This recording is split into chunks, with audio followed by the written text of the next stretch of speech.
तो बच्चों, आज करते हैं एक्सरसाइज 9.1 क्लास 10 का question number 11। A TV tower stands vertically on a bank of a canal. Canal के किनारे पर एक टीवी टावर है। ठीक है, यहाँ से ऐसे समझ लो, एक टीवी टावर है। ठीक, the other bank from A point on the other bank directly opposite the tower. Tower के बिल्कुल अपोजिट में, बिल्कुल सामने क्या है? Opposite the tower the angle of elevation of the top of the tower is 60 degree. यहाँ से जो है, जो किनारे से क्या हो रहा है, 60 डिग्री का एक एंगल बन रहा है। ठीक है, जैसे ये कनाल है, मतलब बीसी कनाल है, और यहाँ कनाल के किनारों से यहाँ से एक एंगल बन रहा है इस किनारे पर, जो एक टावर खड़ा है उस पर। फिर from another point 20 meter away from this point, इस पॉइंट से 20 मीटर अवे, मतलब 20 मीटर और हट के, from this point on the line joining this point to the foot of the tower the angle of elevation of the tower is 30 degree. यहाँ से 20 metre और हट के यहाँ पर जो है 30 डिग्री का एक एंगल और बना रहा है। Find the height of the tower and the width of the canal. हमें यहाँ पर कनाल की, जो बीसी कनाल है, इसकी विड्थ बतानी है। तो let BC is the width of canal. ठीक है, हम यहाँ पर BC जो है इसको x मान लेते हैं, और टावर की हाइट h हमने मान ली। ठीक है, यहाँ पर 20 यहाँ पर h मान ली। अब यहाँ पर CD जो है हमें गिवन है। CD क्या गिवन है? 20 मीटर, एक अनदर पॉइंट है। ठीक है ना, यहाँ पर CD हमें, तो BD जो हो जाएगा, BD क्या हो जाएगा? BD जो हमारे पास आ जाएगा, वो आ जाएगा CD प्लस BC। ठीक है, तो CD कितना है? CD है 20 मीटर प्लस BC है x, तो ये हमारे पास BD आ गया। एक लेंथ आ गई हमारे पास बेस की BD। यहाँ पर BC इसको हमने x मान लिया, और इसको AB को हमने h मान लिया। ठीक है, AB को हमने मान लिया h। ठीक, हाइट। अब हमें क्या करना है? हमें सबसे पहले ABD ये वाला एंगल लेके ABD निकालना है। ठीक है, तो यहाँ पर ये परपेंडिकुलर है और ये नीचे बेस है, तो यहाँ पर बेस जो है हमारा इस वाले एंगल का, in triangle, right angle triangle कौन सा? ABD, in triangle ABD। इसमें BD जो है, BD क्या है हमारा? BD गिवन है 20 प्लस x, तो यहाँ पर BD हो गया हमारे पास 20 प्लस x, और AB क्या हो गया? ये हो गया h। ठीक है, इसमें और एंगल कितना हो गया? परपेंडिकुलर और बेस में, इन दोनों में कंपेयरिंग क्या निकलता है? 10 से। तो tan theta equal to perpendicular upon में बेस होता है। परपेंडिकुलर क्या है हमारा? AB, और बेस क्या है? BD। हमें यहाँ पर वैल्यू रख देनी है। थीटा एंगल जो है, थीटा एंगल क्या है हमारा? 30 डिग्री। कौन से ट्रायंगल का? ABD का। ठीक है, ये इसके ये वाले पॉइंट हो जाएंगे सारे के सारे। ये पूरी लेंथ, ये 20 है, तो ये प्लस x हो जाएगा, 20 प्लस x BD की लेंथ हो जाएगी। ठीक है, तो हमने यहाँ पर ABD से इसका निकाल लिया, इन ट्रायंगल ABD क्या हो जाएगा? tan थीटा है, यहाँ पे थीटा की जगह एंगल कौन सा हो जाएगा? 30 डिग्री। ठीक है, इक्वल टू परपेंडिकुलर अपॉन में बेस, मतलब AB अपॉन में BD, ये रख दिया हमने। अब क्या करना है? हमने tan 30 की वैल्यू, अब सबसे पहले हमें tan 30 की वैल्यू पता होनी चाहिए। तो tan 30 की वैल्यू क्या होती है? यहाँ पे लिख देते हैं। tan 30 की वैल्यू है 1/√3। ये होती है tan 30 की वैल्यू। ठीक है, tan 30 की वैल्यू रख दी मैंने यहाँ पे 1/√3। तो AB कितना है? यहाँ पर AB की वैल्यू रख दो।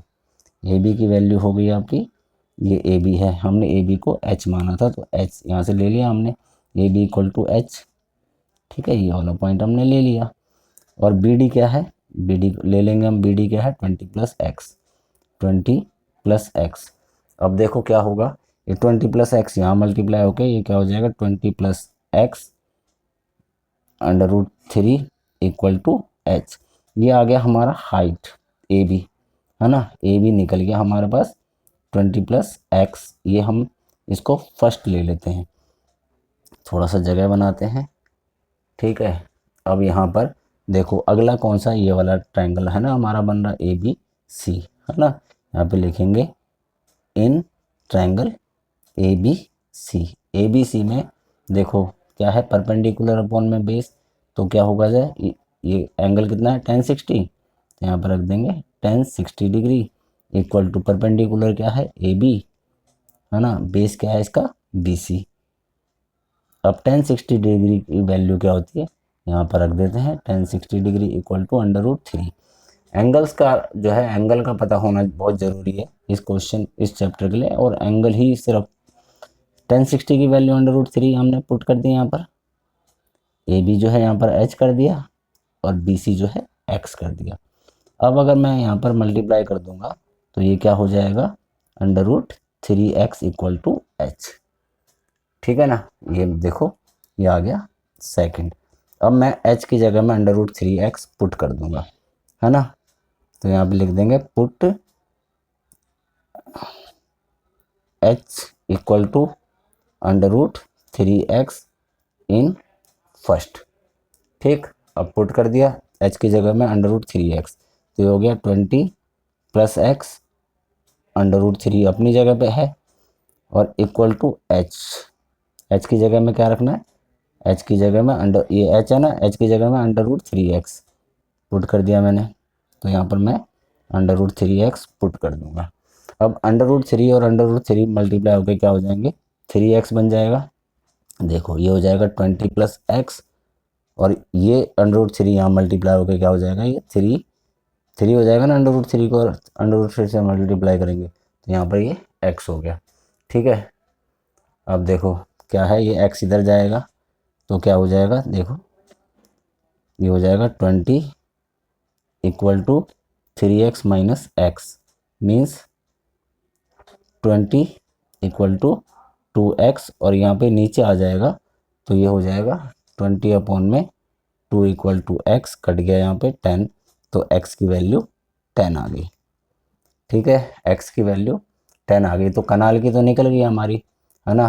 क्या बोला है उसने, find the height of the tower and the width of the canal, तो विड्थ ऑफ द कैनाल कितनी आ गई 20, है ना। यहाँ पे लिख देंगे हम hence width of the canal कितनी आ गई 10, है ना, क्योंकि हमने x माना था, विड्थ को हमने BC is the width of canal और BC इक्वल टू x था। ठीक है, अब हमें हाइट निकालनी, हाइट क्या था, h दे रखा है, तो हम क्या करेंगे, यहाँ पर कहीं पे भी, यहाँ पर h की जगह में, यहाँ पर x की जगह में हम 10 रख देंगे। ठीक है ना, x की जगह में 10 रख देंगे, तो इस वाले को put x equal to 10 in first. ठीक है, तो ये हो जाएगा 20 + x की जगह में हमने क्या रख दिया 10 अपॉन में √3 इक्वल टू h, तो ये क्या हो गया, यहाँ पे कर लेते हैं इसे,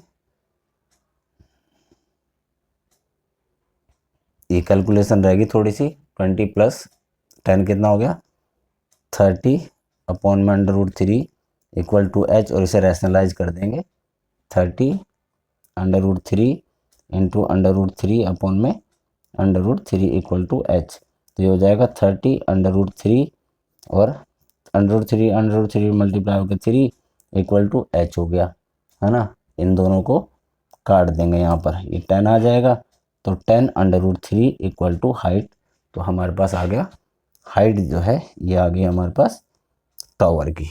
ठीक है, इस तरह से हम इसका आंसर कर लेंगे। ठीक, तो ये हमारा क्वेश्चन नंबर 11 यहाँ पर ख़त्म हुआ।